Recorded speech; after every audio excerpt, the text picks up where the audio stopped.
Halo, Assalamualaikum warahmatullahi wabarakatuh. Sa poko sila sa kumanang, sirun to si kita emang si Bawi Balusman di channel Ugi Tuleng. Nah, di video kita kali ini yang akan kita bahas tentang ulang tacipi, ulang tacipi. Yang sering sekali kita dengar istilah-istilah ini, dan dimana sering kali dikatakan atau digunakan oleh orang-orang tua kita dulu, sering menyebutkan ulang tacipi. Ya. Perlu kita garis bawahi bahwa kita bahas dulu masalah apa itu sebenarnya ulat tacipi. Bagaimana masyarakat meyakini itu dan apakah masih ada masyarakat yang meyakini hal itu, baru kita benturkan dengan agama. Pendapat-pendapat agama. Karena kenapa?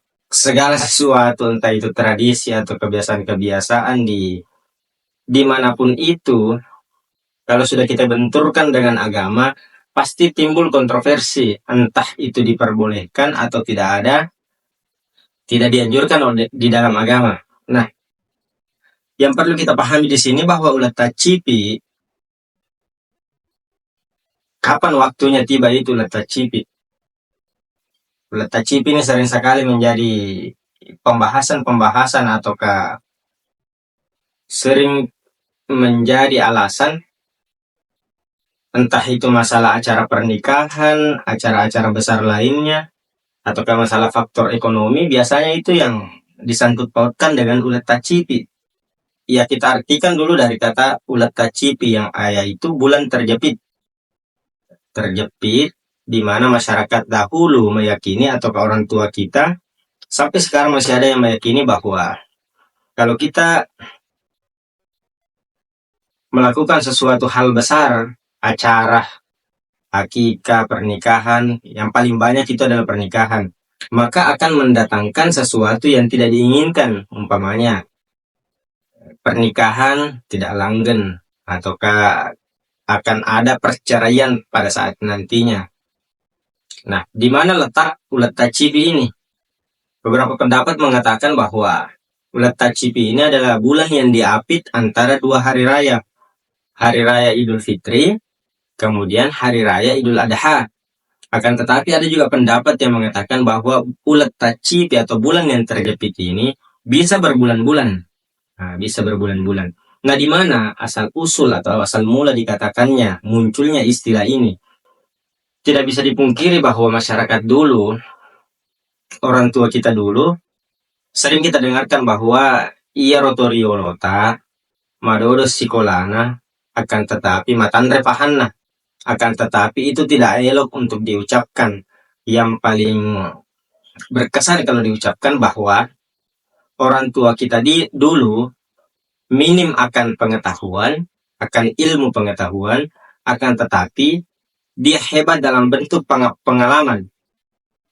Nah, dia jago dalam bentuk pengalaman. Nah, disitulah ulat tacipi ini itu berdasarkan dari pengalaman-pengalaman yang berturut-turut terjadi kepada orang tua kita dulu.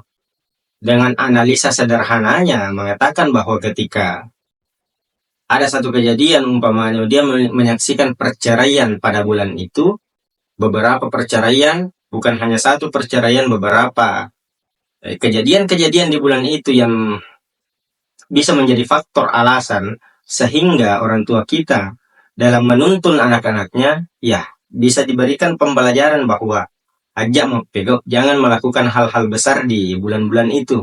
Barulah kemudian ketika sul haji itu biasa baru dilakukan acara-acara besar seperti pernikahan.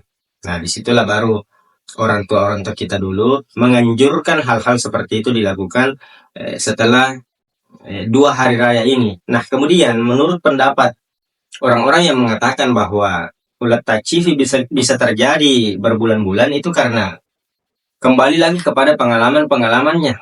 Pengalaman-pengalaman yang terjadi bahwa kehidupan yang dia jalani pada saat itu ketika melakukan acara-acara besar di antara 2 hari raya itu, setelah kejadian itu atau setelah acara yang dia lakukan, nah dia selalu mendapatkan permasalahan-permasalahan setelah acara itu. Bisa dikatakan bahwa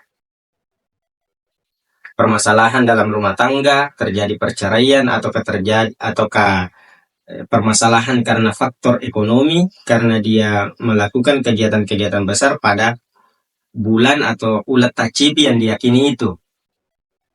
Nah, kalau dari sependek pengetahuan atau pengetahuan yang saya ketahui, yang pernah saya dengar, yang pernah saya dapatkan dari orang-orang tua kita, yang pernah saya tanyakan, alasan sederhana ketika munculnya ulat tacibi itu ya dari situ. Orang tua kita dulu belajar dari pengalaman-pengalaman, akan tetapi bagi saudara kita di Tolotang, kepercayaan Tolotang, itu masih sangat mempercayai hal-hal seperti itu. Masih sangat meyakini ulat tacibi itu, bahwa dia tidak mau melakukan hal-hal besar ketika diapit di antara 2 hari raya itu. Barulah setelah bulan itu dia baru melaksanakan atau melakukan kegiatan-kegiatan besar yang pernah direncanakan sebelumnya. Jadi biasanya kalau kita melihat yang fenomena yang terjadi pada saat ini, ketika antara bulan suci Ramadan, bulan Ramadan, hari raya Idul Fitri dengan sampai hari raya Idul Adha, itu sedikit sekali yang melakukan acara-acara besar seperti pernikahan. Barulah setelah Idul Adha masuk bulan haji, nah membludak acara-acara pernikahan. Karena kenapa? Orang tua kita dulu sampai sekarang masih banyak yang meyakini hal-hal seperti ini. Nah, kalau kita benturkan tentang pendapat ataukah masalah agama, perlu digarisbawahi bahwa dalam agama itu sudah dijelaskan bahwa tidak ada hari yang tidak baik, semuanya baik. Dari Senin sampai hari Ahad semuanya hari-hari baik. Dengan catatan atau contohnya, setiap hari kita masih bisa merasakan cahaya matahari, merasakan hembusan-hembusan angin, merasakan udara setiap hari. Nah, dari situ kita bisa simpulkan bahwa kalau kita sudah berbicara masalah agama, hal-hal seperti ini itu sudah tidak berlaku lagi. Akan tetapi kalau kita masih menghargai pengalaman-pengalaman, pendapat-pendapat orang tua kita dulu yang mengatakan adanya hal-hal seperti itu, ya tergantung dari pribadi masing-masing.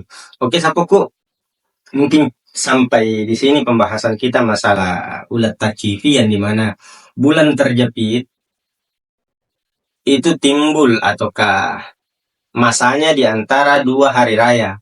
2 hari raya, nah di situ masyarakat kita jarang sekali ingin melakukan atau melaksanakan, mengadakan, mengacarakan sesuatu hal yang besar. Karena kenapa? Dia meyakini ketika melakukan hal-hal besar di antara itu, di dalam bulan yang terjepit itu akan mendatangkan permasalahan-permasalahan yang tidak diinginkan. Oke, selamat kita kepada selamat. Assalamualaikum warahmatullahi wabarakatuh.